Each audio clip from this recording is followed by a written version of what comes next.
This is Bob Maloney from My MMA News, and today I am joined by the monster, Louis Cosce. Louis is, hey, listen, we can say it. You're a UFC fighter now. He had a beautiful victory on the Contender Series a couple months ago, and now he's got a fight coming up on November 21st. Lou, first let me say congratulations. How you feeling? I'm sure you were on cloud nine for a while, but now it's back to business. So how has your life changed since you got your contract, and how you feeling right now? Life has changed quite a bit since I finally, I kind of got my dream job and shit. So this is all I do now. I just train, sleep, eat, recover, repeat, So this is all I do. I'm so excited for the opportunity. Well, I see you grew up in California, and you talk about Uriah Faber, and I heard you say that this was your dream all the time to be a mixed martial artist and make it to the UFC. Who were some of the fighters that you liked to watch, or your favorites that when you were watching the UFC before you actually made it there? When I was growing up, the Diaz brothers were definitely two I looked up to for a long time, just because they're from North. They're kind of closer to Central Cali, not really NorCal, But those two for sure, they're up Cali and stuff. You can tell they came from a hard, bad ground. They really come from nothing, but they're two scrappers and they just train. There was no science behind it. They just worked hard, But I liked watching a lot of people growing up, honestly. I like watching different styles and stuff. So there's a lot of different fighters out there I enjoy watching. When you were in school, were you involved in sports? Were you taking jiu-jitsu, wrestling? What were you doing when you were growing up as far as athletically? I've been wrestling my whole entire life. I got into boxing in the 7th grade. So I've been boxing for a long time. And then I got into kickboxing, I want to say my sophomore year. Jiu-jitsu when I turned 18. Now I'm a purple belt. So I've been kind of developing over the years, but wrestling I've been doing the longest. But I love striking, so. Hey, well, listen. It's no secret that you love striking. And I'm looking at your fights, Lou, and it's crazy because you're 7-0 with 7 first-round finishes. And I did a little math here, okay? 7:41 actual cage time in 7 fights. So you're averaging a minute and 8 seconds per fight. You don't mess around. No wonder you got the nickname the Monster. I mean, you go in there and finish fights, which is what fans want to see. So let me just say congratulations on so much success so far in your career. I mean, I don't think I've ever seen – I mean, you only have 7 fights, so you're still getting more and more experience. But 7 fights in less than 8 minutes cage time is crazy, which leads me to a question that I want to ask. I ask a lot of fighters this because you haven't been past the first round. So I'm sure you work hard in the gym and you're a wrestler, so you know all about cardio. But when you get a tough fight, we're surely going to find out more when we get to watch. Yeah. A lot of the guys I talk to around here now, a lot of them now, strictly their cardio is strictly sparring. There's a lot more guys, less guys that do running, that go out and hit the pavement. They would rather spar 8 or 10 rounds because they think assimilating what's going to happen in a fight is more important than running. How do you attack your cardio? I mean, like I said, you just told me you wrestled, so I'm sure you've been through a ton of different ways. But now that you're, into the fight career, do you run or do you just spar your ass off to work your cardio? I do a lot of pad work. I do heavy pad work. We do a lot of conditioning. We keep up on the rounds. Sparring not so much just because it's high injury risk, especially up here when it starts getting cold and shit. It fucking takes long to warm up. I sparred a lot over the years. I've got a lot of fucking sparring. Yeah. Wrestling, plenty of fucking rounds, and grappling. I put a lot of rounds into that too. Running, I don't really do miles. I go straight to sprints. I try to make my sprints at least last 45 to an hour long.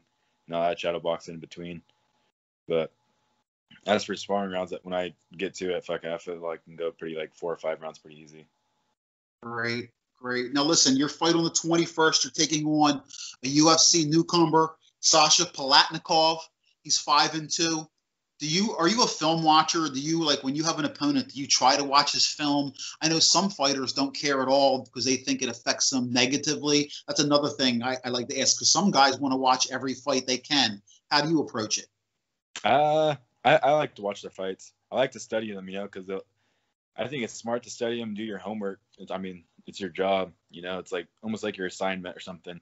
You find the flaws in there, and then I go back and watch my own film too, and to see where I find my flaws. Or to see where maybe their coaches are like, okay, this is where this kid's fucking up, or this is where this kid's open at, or this is where he's opening up at. This is where he's sloppy, stuff like that. Look back, my coaches are doing the same thing for me. They're looking at my opponent. They're looking at where to sharpen me up at. But yeah, I definitely like to. I think that's a huge part of my success watching my guys is by able to like kind of knock them out early, just like kind of see what their age is, see where their openings are at. But yeah, I definitely do my homework. That's for sure. I think that's a huge part of my success. Well, tell me about this fight. What do you think? How do you see this opponent? Do you think it's going to be another first round finish? Obviously, that's what you're used to. And every fighter, let's face it, every fighter when you're training, when that bell rings, you should go in there and try to finish the fight. Do you see the same thing happening again? Yeah, I'm definitely going to go out there and try and knock his ass out. It's just the way things have to go. It's his business. I'm sure he knows it's coming. I'm going to go out there and try to get it done. I mean, now that you're in the UFC, they fucking have the 50K bonuses. And on top of that, it feels good to look good, I mean, the boss likes it. Everybody around the world likes it compared to like maybe this boring ass style of like taking someone else down and just sitting there holding on for your dear life where you're not active enough on your feet. You're kind of just like pussyfooting around or something, you'd say. But I like to try to go out there and get the job done. I mean, it's a fucking fight, so I'll definitely try whatever I can to knock this guy out. That's for sure. Listen, you said the word. I mean, the performance of the night, every fighter, listen, everybody is in it for the money. Your career is only so long, so you got to take advantage of it. Now, when you and your brother aren't on the same card, do you guys work each other's corner?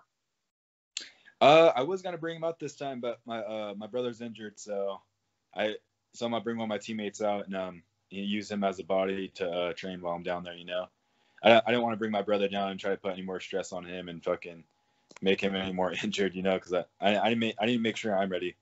So that was my main objective. Because I'm definitely not looking past this guy. I do think I'm gonna fucking smash him everywhere it goes, but I definitely don't look past no one. He's here. I'm glad to be fighting.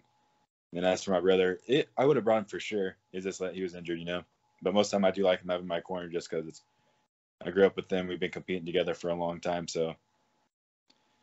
Listen, that has to be a huge advantage. I mean, your best friend, your brother, your training partner. I mean, that when you guys are together and like say you're having a family event or whatever, are you always talking fighting? Is basically that's what controls the conversation?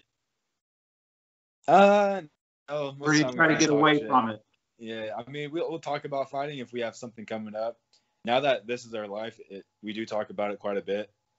And looking at these different guys now, because it went from like, oh fuck, I want to be there, to now I'm actually here. I'm in a fucking welterweight division. I'm eventually gonna compete with these guys, and I want to be a world class competitor. I want to be one of the best. It's like kind of like my dream to compete around the world and beat these guys. So I thought it was pretty cool that I'm fighting this guy for that. I don't know the fuck he is. He's like a Russian from Hong Kong or something. But that's cool that people from his side of the country will be watching. So that was like my dream for a long time, is fighting people around the world and kicking their ass. Hey, listen, like you said, it's your job now. It isn't just fun. It's not something you're doing as a hobby. This is your career, and you got to take advantage. Once again, I'm with the monster, Louis Cosce. Louis, you have any shout outs or love you want to give before we go? I'll correct you real fast on my name. It's Louis Cosce. Cosce, thank you. Yeah. Like, hey, listen, I appreciate that. I'll never get it wrong again. Cosce. No, it's all good. Everybody keeps fucking up on my name. Eventually, well, I actually should have asked you. I should have asked you before we even started the interview. But thank you for correcting me. I'll never get it wrong again. But like I said, is there anybody you want to give out some love or some shout outs to before we go? Yeah. I like to give a shout out to my family and friends, everybody that supports me. Even after my last fight, I got a lot of messages from people all around the world. I know I can't get back to everybody. There's a lot of them, but thank you guys for supporting me, and much love. And then to my team, Lost Boys, everybody that got me ready for this fight coming up, my coaches, my brother, and my sponsors, Get Right, Royal Chiropractic, and then I shout out everybody back in Humboldt County, NorCal. All right, Louis the Monster Cosce. Louis, thank you for giving us some time. Best of luck with the rest of your camp and in your fight. I know we'll be talking to you again. 7-0, 7 finishes in the first round, and he's looking for 8. And listen, I wouldn't put it past you. I know you've been working hard. congrats, and we'll talk to you Thank you, again brother. soon, my man. All right, brother. Take care. You too.